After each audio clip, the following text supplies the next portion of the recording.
Welcome to Esoteric Thoughts. With great pleasure, I welcome back Michael Tsarion to the channel.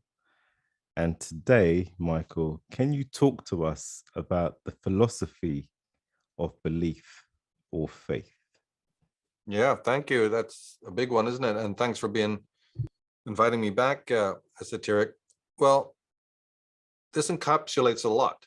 So again, apologies for straying into philosophy at all, but this is so crucial to history. What we're going to talk about actually happened and has the most extraordinary effect on people who rely on belief and faith. So this is going to be very crucial for those people who may be still caught in that have a difficulty shifting. And this is by no means to say that then, reason and science and intellect is in some way superior. What we're going to talk about now are historical anecdotes that change the zeitgeist for both that. But I think they'll have greater impact for those who have relied on faith and belief. But you see, there's some other little satellite points that also come up with this. And one is that normally a religious person today, a person who's, really a believer or whatever, maybe from Mexico or from, Africa and some of the third world countries, and they're just adamant, but you get it in Ireland as well. This fervent, this is my life, the belief in the faith. And they will tell you that their biggest opposer, their greatest nemesis is science. And they'll say materialistic science. Those materialists, they're the ones that oppose me. But they're wrong. Because at the end of what we're going to talk about today, you'll soon see that no, science is not, in fact, as they think, a genuine rebuttal of religion. Meaning that religious people don't really have science as some sort of, opposition in the way that's been presented. There's been a lot of chicanery here. Of course, you do have these debates where you apparently have a scientist, a materialist, atheist, and then you have a bishop or a religious, but I've been saying from the beginning that that's just chicanery of the first order. It's all about insider smiles. So there's that to bear in mind, when people are listening to this, realize that no, the real critiques of religion and the real critiques of science, they come more from psychology, they come more from philosophy. They don't actually come from science, not as has been presented. So don't look to the scientist as really somebody who's going to ultimately discredit the religion. I know that sounds odd, but I'll try to prove it today as we go through this. But even one can see there's a bit of truth to what I've just said, because science and religion are still side by side. Why can we go back to the 17th and 18th century where these enormous conflicts began between these two worldviews? And yet actually here we are in the 21st century and they're side by side. You even get big debates on TV and there they are again with their insider smiles. I mean, so that already should tell you something's wrong. One side hasn't capitulated or fell away because of the arguments of the other. So that's a little bit odd, wouldn't you say? After hundreds and hundreds of years of debate and books been written by all sorts of people, both pro and con. Well, the fact is, no, they haven't gone away. The fight is not over because they need each other. And we're going to explore where this collusion came about. It's actually one of the most interesting things one could hear if they give it the time. And it's also very, very important for the movement of history, the opening of the modern age. So what we're really talking about, it's not Nietzsche, a lot of names, Pascal or Voltaire or whatever. No, there's a different opening of what we call the modern age. And it's a really fascinating study, actually. But again, especially for those who may be caught in belief and faith without really delving into what those things are. Now, it has to do with a philosopher, a German philosopher called Immanuel Kant. And he was, you could say 18th century because he was born in 1724. And he's a monumental figure. He was followed just before he died. Another school opened up in Germany called German idealists. There's really three, major German idealists, a couple of other their friends thrown in. And this whole school, a very famous school, got established because of Immanuel Kant. They weren't all chuffed about some of his ideas. They kind of objected to a lot of his ideas, his proofs of God. Because ultimately, although the man had so much to say about so many subjects, what we're going to talk about does in fact has to do with, the metaphysical proofs of God, actually, in Immanuel Kant. And they're crucial. They're crucial, for the history of Christianity. He just a little bit of background, he was a philosopher who mostly critiqued metaphysics. That's what his encyclopedia in a definition will be, that he created what was called a Copernican revolution, a second one, because of course the first one was Copernicus, where, the planets went around the sun, not the sun around the static Earth. So the first Copernican revolution was a scientific one, strictly scientific, and showed that the planets, the Earth included, moved around the sun. They used the term Copernican revolution for Immanuel Kant's philosophy, in the sense that he made the individual thinker the center of metaphysics. So instead of wondering about God and his realm and angels and all sorts of other themes and interests, Thomas Aquinas, Augustine, St. Anselm, going back to the Duns Scotus, all of these great scholastic theorists and writers, voluminous, and this includes Origen and Tertullian, all of them going back to the Neoplatonists. He was refuting all of this. He was bringing something to bear that would be like a Copernican revolution, and it sounds simple when you say it, but yet it was monumental. Who is the I who asks religious questions? What do I know about my mind and the way I gain knowledge about the world, about psychology, and about God, about the metaphysics? Who is the questioner? So that was the Copernican revolution, and it was dynamic. And it didn't just happen sort of on a desert. He was a bit of a hermit, this Kant, but there was other reasons why this question needed to be asked. If it wasn't him, it probably would have been somebody else. Now, all philosophers, of course, answer previous philosophers, and then they themselves get answered. Like I said, German idealism came after to answer Kant, to critique him. But Kant was also a man who was very, very absorbed in answering previous thinkers. One can think of Pascal, certainly, but Hume, very much, David Hume, a philosopher from the 17th century, the 1600s, Descartes, similarly, those three, but others as well. He was, in fact, he really respected Hume, this Scottish sort of British philosopher who's a bit of a genius, because he's very important too. It's sad that we can't actually go into Hume's thought, because it's absolutely relevant to today. He is the first thinker that devastated the foundations of the foundational principles of science, and they've never been refuted today. If anything, they've even been more corroborated. It has to do with causality and cause and effect and things like that. But back to the point. Since medieval days, this is Kant's thinking, since medieval days, all through the Dark Age, all through this period, Christianity had not been doing well. People have been, people had been backsliding. People had been putting their faith in science. This is the period coming up to the Enlightenment, to the age of reason. Well, how did that even replace the medieval world? Is because of just what I've said.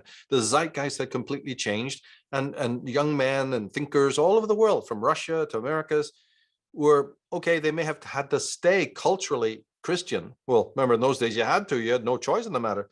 But behind that veil, Christianity had been losing ground. It wasn't captivating the mind anymore.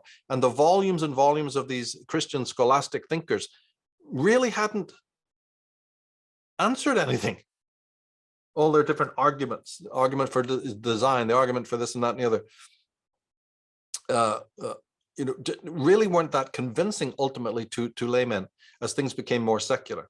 These Christian, and many people saw their work as kind of moribund and very, very abstract. It wasn't stuff that the layman in the streets, in those days could really understand. So in short, one could say a lot. In short, it was just a change in the zeitgeist where people seemed to lean towards science, because there hadn't been in Christianity any really earth-shaking major discoveries, whereas science was like something on jet skis. It was just like literally one discovery after another. Newton, Leibniz, I mean, the list goes on. Oh, think of all the scientists, and they are making significant discoveries in personal health, all the way back, all sorts of discoveries in botany, even astronomy. You have your Keplers, you have your Galileos, you have your Copernicuses, and hundreds of other mathematicians. So basically, in the race, science had moved so far ahead by Kant's time that a major set of questions now arose. Why is that? because they're not working together. Science is opposed to religion, and so it seems to be criticizing religion. It's showing some of the weaknesses and errors in religion. What are we going to do with that? As I said, Immanuel Kant had many, many insights about a lot of different things. But to get things into perspective, you remember the famous idiom in philosophy, Western philosophy, God is dead, and it's always been attributed to Nietzsche. Well, yeah, we could say that that is true, but the thing is, really, it precedes the whole question of God's existence and identity, which is no longer taken for granted, really is before Nietzsche. It's with Immanuel Kant. And, he was contemplating the same sort of thing. Let's say more God is in trouble, not so much God is dead, that might follow, but God is certainly in trouble. And that was on his thinking when he made this Copernican revolution. Excuse me. And, yeah, just to get that into perspective, that the question of the identity, the existence of God was actually prior to Nietzsche. In fact, one could say that these later people were mere commenters, really. They had intelligent things to say, but it's mostly just a sort of a footnoting and commentary of something that had already happened maybe 100 years before. And again, as I said earlier, it's Kant's thinking that really opens the modern age, not Nietzsche, not the the modernists. It's what we're talking about right now. So make no mistake about that. This is a very, very important thinker. Nietzsche, as I said, Schopenhauer, these types are more mulling over with intelligent and interesting and witty things to say. But just in philosophy, it doesn't start with them. That's not quite true. But the thing we want to talk about is this. And that is in Kant's metaphysics, so to speak. And again, he's thinking very much of the structure of the brain now, right? Things have moved forward. We're not in the medieval think. So what do we really know about biology and psychology and all of that? So with that in mind, he separated the worlds. He said there's two realms to worry about here that previous philosophers hadn't really spoken about in this level of detail, right? A lot of his thought goes back to Plato, but he has a new twist on it. There's the realm, and again, I apologize for some of the phraseology. There's the realm of the things we see every day and the things we experience. And that is the world of appearances. This is a word that turns up a lot in philosophy, appearance. So he says there's a world all around us that we acknowledge, we recognize, we move through it, but it's really a world of appearances, right? And of course, that means to do with things like perception. We're not going to get into all of that, right? But just the fact that you have five senses, and those five senses register not a real world, said Kant, but a world that's largely appearances. And then there's another realm separate to that he called the realm of things in themselves. In German, right? Things in themselves. There's a slight modification. We'll get to that in a minute. But just for now, but the thing to understand is that this noumenal world, he invented the words phenomenal. The word we use every day, that's phenomenal. He invented. And to counterpoint it, he had this word noumenal, Noumenal, noumenal. Now, this noumenal world of things in themselves is off limits to our intellect. But scientists would say, yeah, well, so what? A lot of things are unknown to us. That's why we're scientists. Reason and intellect will eventually, uncover it, just like all of our discoveries. But Kant said, no, you didn't listen to me. I didn't say unknown. I said unknowable. So of the two worlds, we have the world of appearances, which is where science's purview is, and science works great with that, the world of appearances and uncovering that and investigating it and looking into it and inquiring and having the curiosity. But the noumenal world that is set off from this is completely screened off and is never going to be known. We can know nothing about it except maybe that it exists. That's the bottom line. You can know that it exists by intuition and by working it out logically. But we have to also at the same time realize that there are limits to reason, limits to intellect. And that is the limit. You're not going to be able to enter into the noumenal or really understand anything about it. So it's not, this is the key thing to understand. It's not unknown. like things in our world may be unknown. It's unknowable. So this was like a remarkable, and in many ways, it is Platonic, because remember Plato talked about higher levels of the forms, right? Which is sort of the archetypal antecedents to our world. We have these shadowy forms. We have these shadowy appearances, same thing. But at least Plato grants that, hey, if God wanted it, the sage, the one who's cleansed themselves, can know a bit about the forms. He can, the Socrates sort of sage can have access to that higher thought of the nous, as Plato called it. Kant is saying, no, you can't. You're permanently locked into the world of appearances, and that's it. So there's a big difference, right? And so this sort of, gave pause to people. Is there something really that's beyond the intellect, that no amount of scientific progress ever? We're going to be, screened off from this. And then the great statement that he made, that, is again one of these awesome statements that change philosophy, is that since this is the case, and since I've delineated the limits of reason and the intellect, I am right to, and he said, clip the wings of reason and make way for faith. So bear with us now, because this turns out to be a very, very important moment in the 18th century. I clip the wings of reason with reason, right? I rationally now understand that I am right to bring faith back to the table. No idea in the whole of history had such an impact, given the time, like I said, this race was on. And you had many people bashing science, but also bashing religion, prior, and really, firing some big holes into the wall, right? Along comes Kant, the master ambassador, and brings the scientist and the theologian to the same table, which had been, no chance before. He's like a supreme historical, the ambassador of the worlds. Because when this statement was made, he was so eminent, and his book was a bestseller, if you want to use that phrase. Everybody knew his theories at the time. Well, even scientists took notice, because remember, still to this day, 40% of the scientists are religious. They're believers. Well, it wasn't much different then. You had your atheists, but a lot of people in science were still believers. And they're the ones who looked up and went, oh my goodness, why didn't we think of this? Right? So the phenomenal world and the nominal world, the noumenal and the phenomenal, changed the way people looked at this, right? As I say, he did the unthinkable. He was a diplomat of philosophy that brought the scientist to the table. And even hardcore scientists had to logically accept this, by the way. So even those who were atheistic had to sort of take pause and went, hey, we're right. Kant was right, and these theologians are right. They've got a point.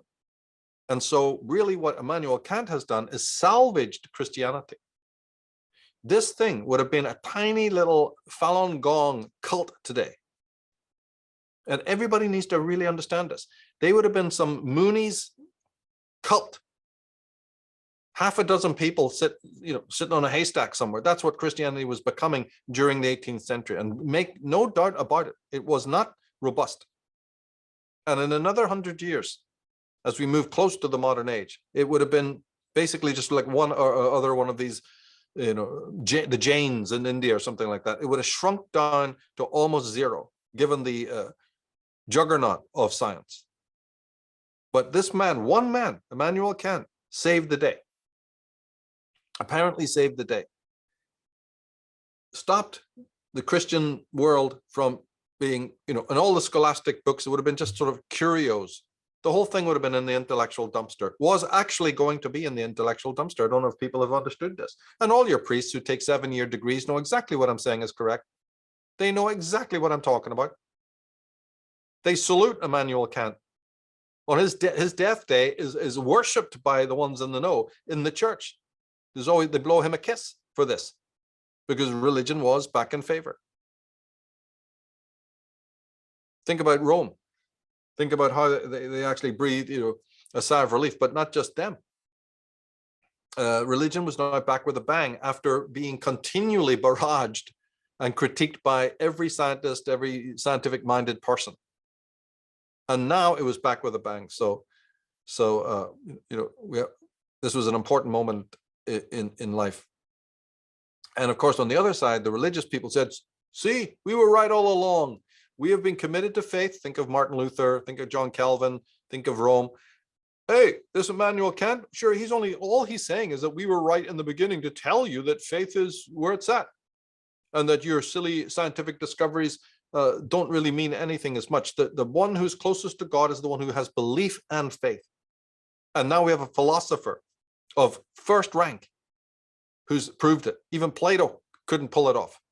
And the Neoplatonists, men of such intellect, it's hard to understand, hard to estimate. And then later, all the scholastics up to St. Augustine never quite did this, because remember, they were into metaphysics and religion, not epistemology.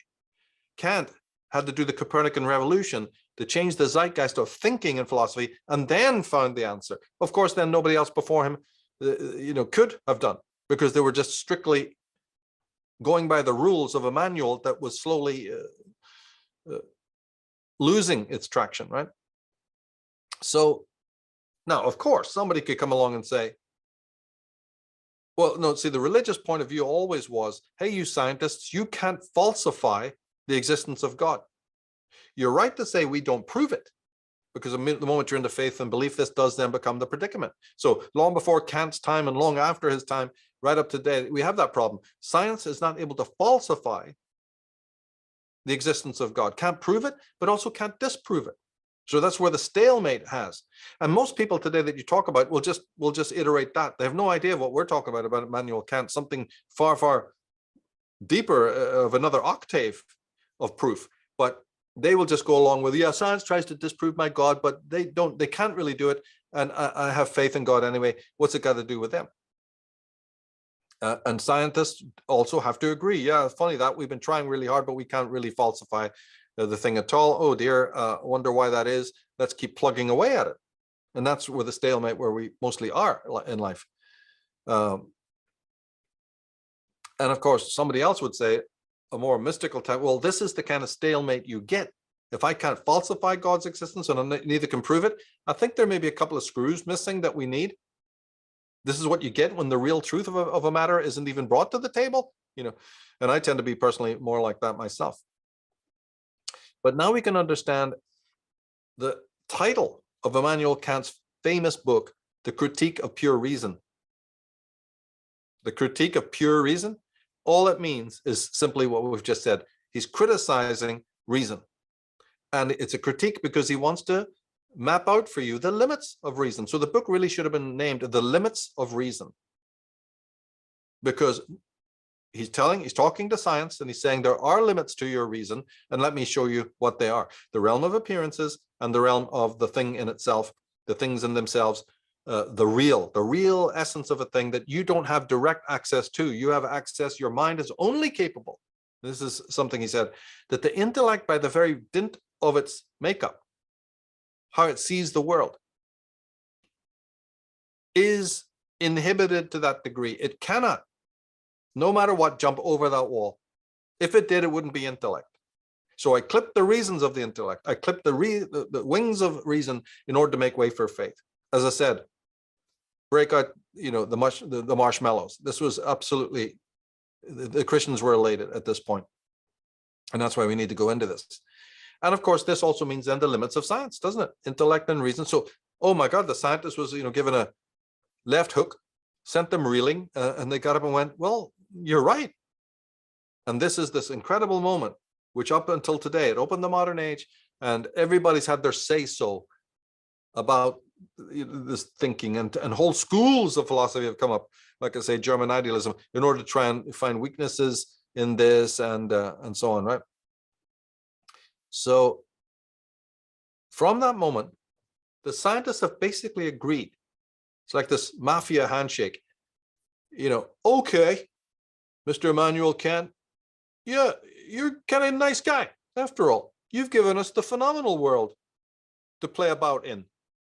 Okay, we got lots to do, and we don't want to give up our compasses and protractors and all of it. So, okay, so what you're basically telling us is our sandpit is just the phenomenal world of appearances. Get on with it. Discover, how things work and how animal species come about and their behavior and their habits and the matter, the material of the world.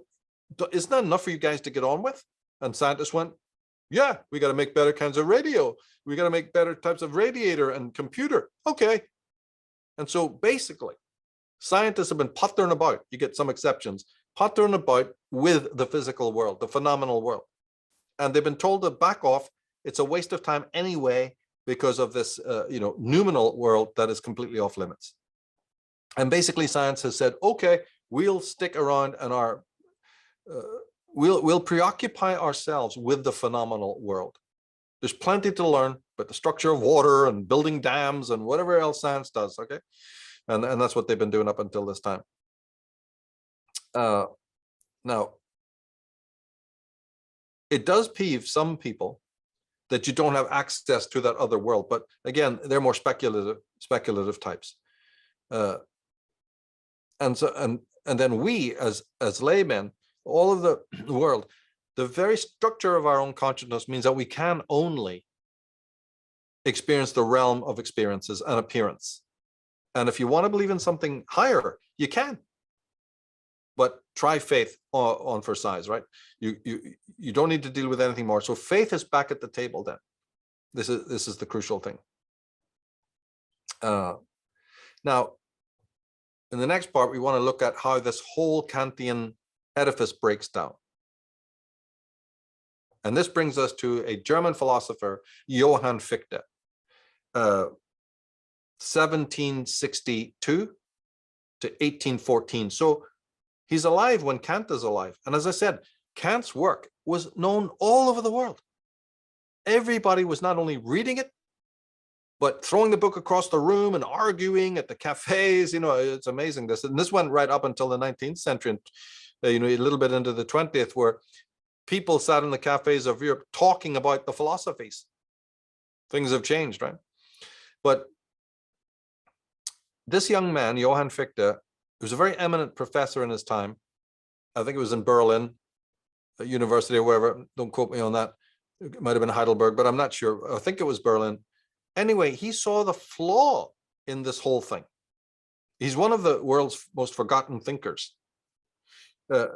And he devastated the world by coming up with, he's like the boy genius who spotted the flaw in everything we've just said. And he was ousted.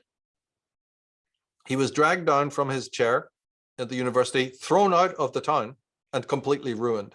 So when you hear that story about the fate of great geniuses in the world, the story of Johann Fichte is a case study in that, because he lost everything. This towering intellect, was completely ruined and destroyed, just on the mere whim that some of his writings looked slightly atheistic. That's really about it. Oh, and by the way, he wasn't the only one. And he was the teacher of Hegel, Schelling, Hölderlin, and some of the greatest minds that Germany ever produced. He was their teacher. He was one of the idealists. He started idealism. And there was other people in that school of that had also been banned from the city. I mean, completely ruined. They just come and chuck you out on the merest idea that you said even one line, whatever.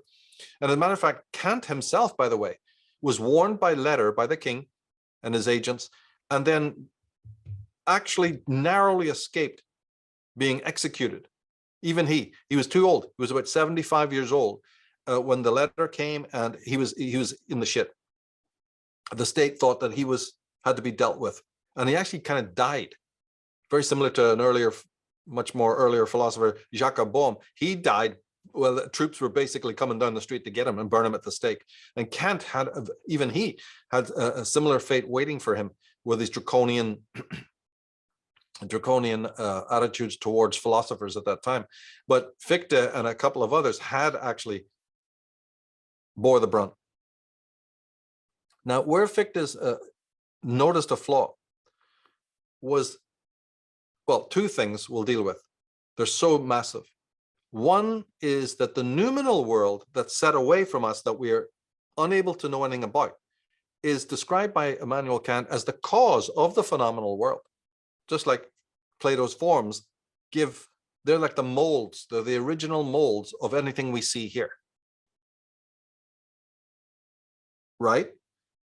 Okay, that was taken as axiomatic, that the noumenal world is the creation of the, creates the phenomenal. The phenomenal comes out of the noumenal. And Kant had described all of this. But the problem that Fichte noticed, I'll try to put it simply, is that cause is something that you only can experience in the phenomenal world. It can't be part of the noumenal world. So to say that the noumenal causes the phenomenal makes no sense, because cause, the very thing we know as cause and effect, causality, is a principle, a feature of our world. So wires have been crossed here. Because remember, it's also, you can put it this way. In the phenomenal world, we see many, many things. The world is just cluttered with stuff and people. And one thing causes another to be, right? A man can create a table. The wind can cause the trees to move, and so on. Cause and effect is of our world. It's a reality we couldn't live without, as is time and space. If there's two things in our world, then they're divided by time and space. One may have been created before the other. In fact, I can only know 2, 3, 4 things because the coordinates I use to know a thing, like what's happening right now in Mexico City or whatever, right? Or a piece of news told me that something had happened yesterday. Time and space are the coordinates by which I navigate this world, the world of the phenomena. So time and space cannot also then be part of the noumenal world. Causality can't be part of the noumenal world. If they were part of the noumenal world, well, then they'd be found in both worlds, and the noumenal will collapse. Because it isn't different than our world, and it isn't set apart. If time and space or causality have anything to do with the noumenal world, then the noumenal world doesn't exist. It cannot, it is knowable, and it bears incredible similarity to our world. So everybody froze and went, right? So again, causation is a principle, right? A woman gets pregnant, she has a child. Cause and effect. I'm hungry, I go to get something to eat. Cause and effect. If I overeat, I get overweight. Cause and effect. If I don't eat, I'll die. Cause and effect.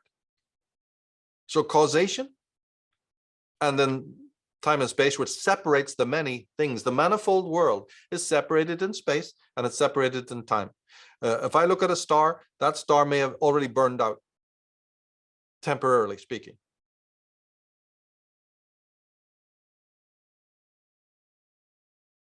So suddenly things change in the Kantian worldview. The thing has more rocky than people would have thought. So now a lot of this has to do with the mind's capacities. Kant knew that, but he had not spotted this flaw in his own theories, right? So strictly said, Kant held that the noumenal realm, the second thing is that rather than things in themselves, which is how it sort of came out to the world, Kant hadn't really said that. He had said there was thing in itself. Because remember, even Plato had multiple forms that are the molds from which earthly things get created. So it was more like people just reading it and not getting it quite right. It became sort of colloquial to say things in themselves multiple. But of course, that can't be either. So Kant's critics pointed out there can only be a thing, one thing in the noumenal world. To say things, again, makes it like the phenomenal world, where we have things, all of that. So it's really a thing in itself, one thing that could be God. But whatever that one thing is, it doesn't matter. The cause and effect cannot affect it. Because cause and effect are confined to this world, the world of appearances. So that had to be corrected. Not things in themselves multiple, that gives a wrong understanding. It's a thing in itself that we have no access to. Well, what is that? Is that God, the power of God or whatever? But the more devastating critique was the one we've just mentioned. Now, what this does is it shows you that cause, or the noumenal world, cannot be the cause of the phenomenal world, and therefore it's better said there is no noumenal world at all. This is what it just logically leads to. That the whole premise of a noumenal world set off from the senses, set off from our world, different than the realm that we're in of appearances, collapses. It's wrong-headed. But do you see from the way I presented it, what then happens is away goes Kant's proof of faith. If you dismantle the noumenal world as he presented it and the descriptions he has of it, then he came up with that phenomenal nominal dyad to bring in, right? Like I said, the diplomat, to bring the scientists and the theologians together and to give credence to having faith and belief. But if, like Fichte did, you took away the premise and the raison d'etre of the noumenal world, then that collapses. And that means then that, you're back to square one. But, you're back to where it was before Kant even went through this whole mind experiment.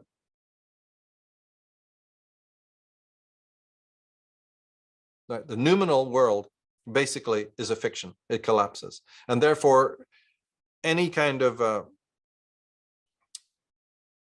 substantiation of faith and belief is no longer there. You're back to where it was before Kant ever lived, right? So here's the weird thing, though. Why don't we know all of this? Well, because one, Fichte was removed from his power, probably just coincidence, of course. But the fact is that the world didn't take up what I've just said. They didn't take up Fichte's theory, his critique. They just moved ahead as if he hadn't spoken. So do you see the duplicity upon which now religion and Christianity is based? Everybody just turned over the page in Europe and just continued. Even neo-Kantians, because when Kant died, there was a school. I mean, like some of them may have held to this, but it sure as hell didn't. No, in fact, as far as I know, the neo-Kantians continued believing, ignored Fichte, and continued like everybody else did. Oh, he brought us to the table. We've just poured the wine. We're just about shaking hands, science and religion. We've all agreed. Science has backed off and, has attended to the phenomenal world and left us religious people alone to deal with the metaphysical. Why are we going to change that? Who's this young Fichte guy? How dare he stand up as Captain Kirk and go question? So guess what? The whole of Europe, all the intelligentsia just didn't bother with the discovery and left Kant's statue in pride of place. Can you believe it? So anyone out there who's ever thought, I think the whole world is just based in lies. I think these philosophers, scientists, and everybody, none of it has any validity, meaning, you're closer to the truth than you think. Here's one of the greatest collusions of idiocy that could ever have happened. And maybe Fichte's removal from his career and shown the city gates isn't completely disconnected. He's one of the great forgotten teachers and thinkers. So glasses have been raised to this day on duplicity. When the religious folks raise their glasses to the memory of Kant, there's no validity in it. His noumenal world and his proofs for the validity of faith and belief are bankrupt. They don't exist. Now, the other idealists, Hegel and Schelling particularly, but others as well, they sort of continued with Fichte's beautiful insights, right? In fact, they were in his class. And so they continued poking holes in Kant, we're not going to talk about that, but he had so many things to say about other aspects of philosophy. And if you know Hegel, he's probably the most misinterpreted of all philosophers of all time. And that's being polite. And Schelling, other thinkers went on to continue to critique Immanuel Kant. Okay, but we don't have time to get into that. We just want to stick with this. So what this means, of course, is then that the case for Christianity is not as strong as it appears, and it doesn't have too much philosophical credibility. We're pretty much, reverting back to where we were before this time, back to the medieval. Now, there are many overwhelming consequences to this critique of Fichte, and I deal with those in my book, especially the one on Schelling. We've got 2 books on philosophy. And I deal with this kind of thing in there, the consequences of it, what it means. For those who are interested. Now, as I say,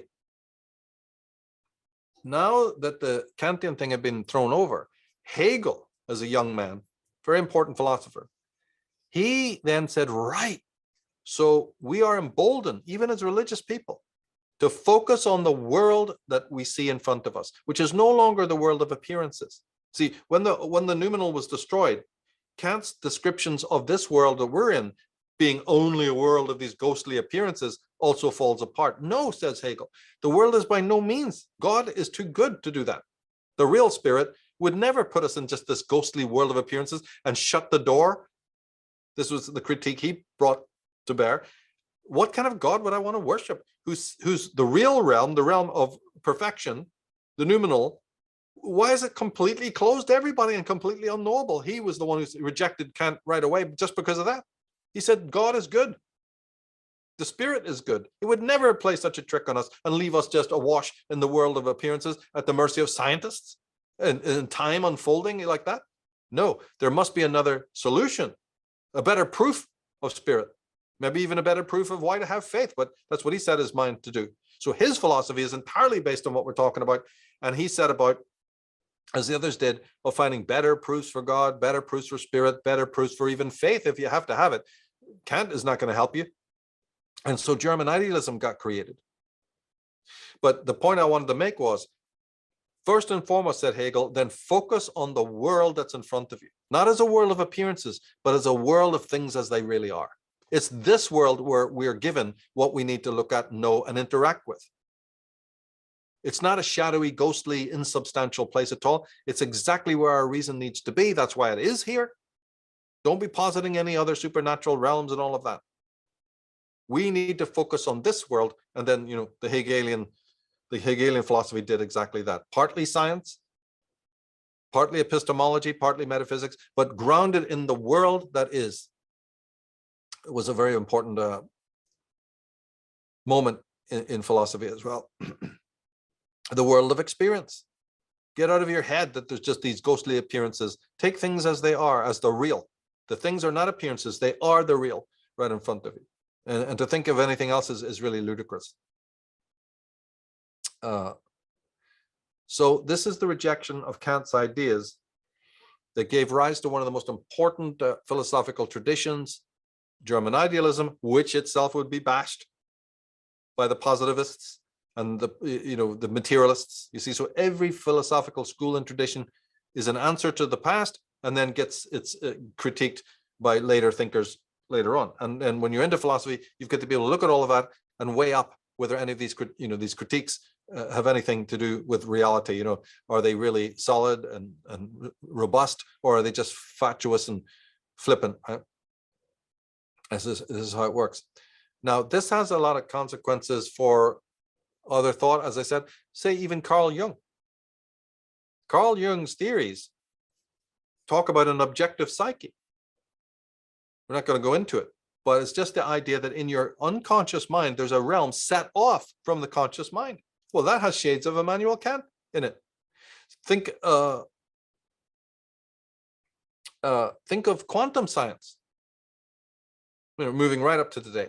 Quantum science says, hey, our intellect's looking deeper and deeper into the material of the universe and reality, but we meet a wall where it seems that we can't go beyond it. So there's shades of Kant as well. But coming back to the psyche, Freud was the one who said, oh, the unconscious is just a large sort of underground grotto or attic or sort of dumpster that can be completely gutted. We've got to get all of those repressions out.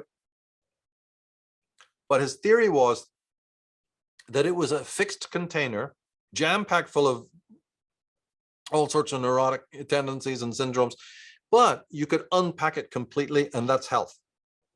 Talk about it, come and lie on the couch, get all your repressions and angers or whatever it is, frustrations and hang-ups out, and you'll be well. Carl Jung, of course, discovered what he called the collective unconscious, which is a vaster realm, and his better word for it, collective unconscious, is sort of descriptive and it's all right, but the real better description of it is called objective psyche, in which the contents of your deep unconscious are as objective to you, that means as foreign to you, as the world outside, and you have as little control. I have as little control over stopping the traffic and telling other people what to do and they'll do it as I have over my inner archetypes, the content of my deep unconscious. They don't answer to me.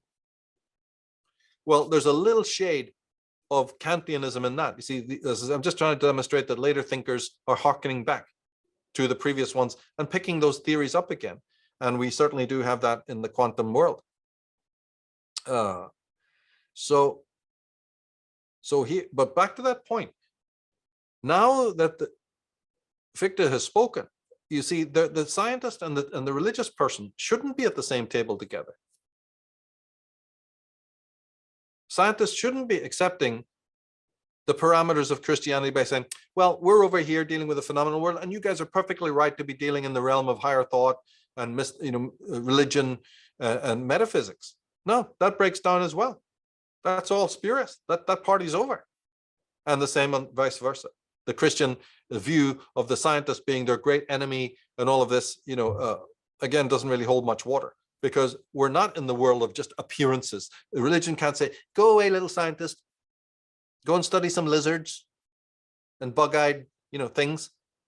Come back and tell us all about it. No, you have no right, because this is not the realm of appearances. This is the world of the real, the very concrete. So again, science is sort of winning the day. And believe you me, some of these hardcore scientists, they really, really believe that. That faith is certainly not needed. And don't you bring it to me. I have no interest in faith. We must put our, faith in science only, even despite its mistakes and errors and wrong turnings. So hundreds of years gone by, but we haven't really made a lot of progress on it. And the person then, one would say that the person who insists on belief really hasn't got it together. They're sort of existentially uprooted.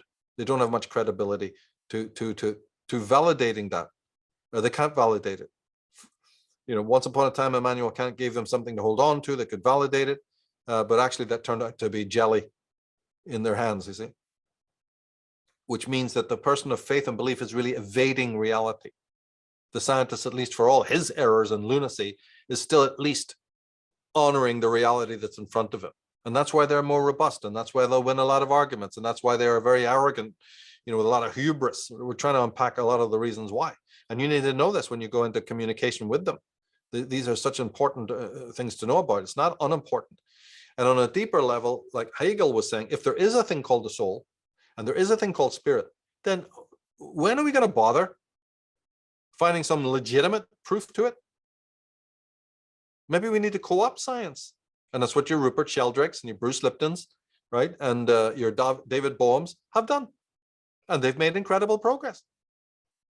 But Hegel was the first in line to say, I believe in those things, but we have to find much more consistent evidence for it, working with science, working with the world, not negating it in a Gnostic way and saying, no, it's just a little dirty and a realm of ghostly appearances.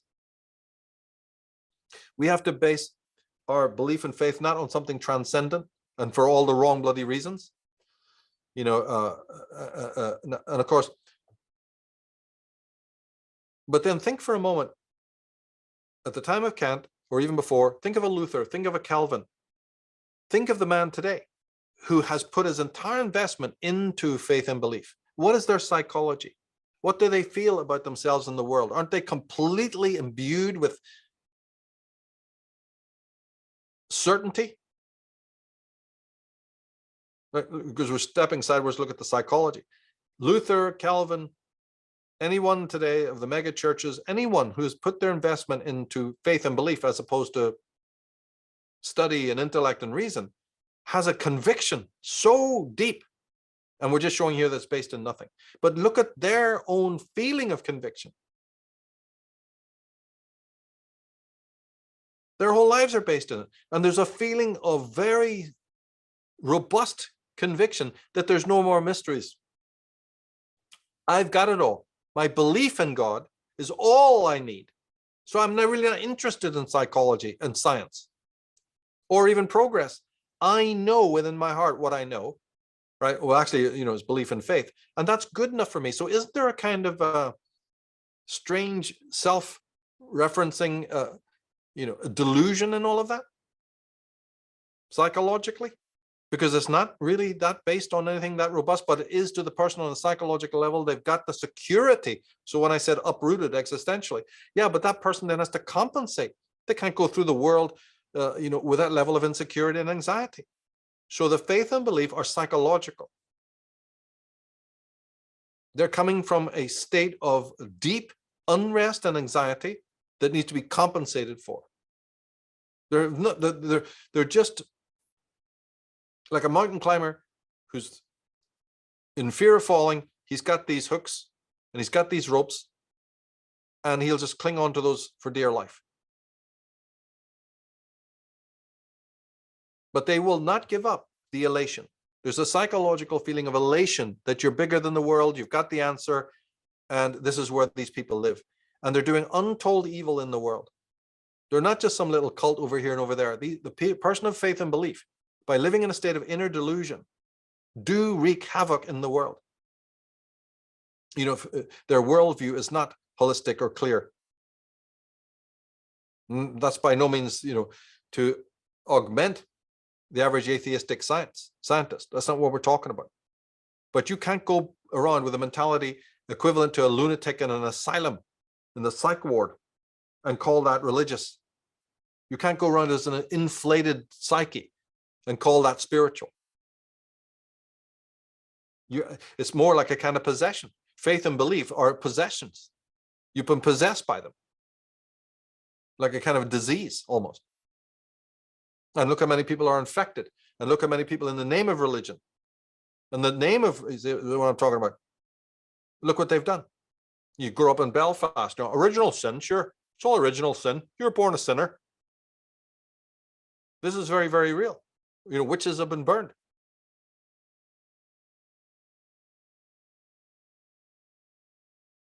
But certain failures of science, they say, oh, well, it's not as perfect as it is, so I'm right to have faith and belief. But it's a psychological phenomenon, right? And unfortunately, it's still something that hasn't gone away. As I said, some people might point to a certain amount of proof of Kant by looking at the quantum world. But no, the wall in the quantum is the wall between us and the secrets of nature, not God. If there's something stopping us penetrating into the material of this world and its origins, well, that's a natural problem. And again, might have a lot to do just with the construct of our minds, the categories by time and space. That's very much important in quantum science, isn't it? Causality is the big problem. As David Hume had already predicted years ago, yeah, you're going to have a problem with that, and they're having a terrible problem with that. But that's more in this world of nature. It's not a religious issue to that degree. Some people try to make it. And if reason is in some way blocked, it still doesn't mean that now, what is faith and belief going to do for me in the quantum world? I mean, it doesn't fit, even though it does have shades of that, right? And it would be interesting if Kant was alive, what he might say about that, because he would say, oh, there's your limits of reason. But again, be very, very careful with that, because it's not quite the same. You're probing into the nature of nature. It remains non-metaphysical. And there's no guarantee that tomorrow, we do find the answer to penetrate that wall. It's not the wall. You cannot say that the quantum has proven Kant, or the noumenal is back. I mean, it just doesn't make sense. Fichte's criticisms stand forever, even in terms of the quantum universe. It can't be the cause. Some other realm outside this cannot be the cause of this world, if you follow the logic through that we've been describing here, right? And of course, when you come up against these cognitive blocks, especially now with neuroscience, they're completely bankrupt. They've reached the wall in terms of understanding the origins of the nervous system and so on. Yeah, but that is because maybe our view from the start, the principles, precepts. Ayn Rand always said, go back to your fundamental premises. When they lead wrongly, go back to the fundamental premises. So that could be one of the answers there. And religious people certainly need to do that. This is what Hegel was talking about, begging them to do. So I was just going to say that if you plug in Nietzsche here, he would say, oh, yes, you can't penetrate into the quantum universe any more than you can penetrate into heaven and falsify that, because you're not meant to. You as man will always be brought back to yourself. There are no way out. There's no ways out. There's no easy routes away from the reality of who you are, good and bad. Life is designed, the universe is designed to not let you continually escape, either if you try it through drugs or religion or even science. All of those things are trying to find, they're trying to pick their way out. Like, and yet the real reality, the real philosophy is to return you continually to yourself, to face yourself, the good and the bad. That's what all religion is. That's what all philosophy is. But he would have just looked at this quantum puzzle in that way and say that, no, you're not going to find ways out of escaping, and evading the beings you are. So real philosophy is existential to that degree. It returns you to who you are in and of yourself as an individual, looking into your own being, and of course this is where the Freuds and Jungs come in and so on. But I hope we'll finish it there. But I just hope that people realize then that there's nothing too lauding in people who are, clinging pathologically to faith and belief. We've just discovered that wasn't working before Kant's time, and it appeared to get some more traction. It was like a shot in the arm, some more adrenaline from this incredible Immanuel Kant. And again, he had a lot of things to say about other things, but those two critiques of Fichte, that there can only be one thing in itself, and that doesn't help us. And more importantly, the noumenal world cannot be the cause of the world we're in, because cause is something of this world and only of this world, as are time and space. Michael Tsarion, thank you.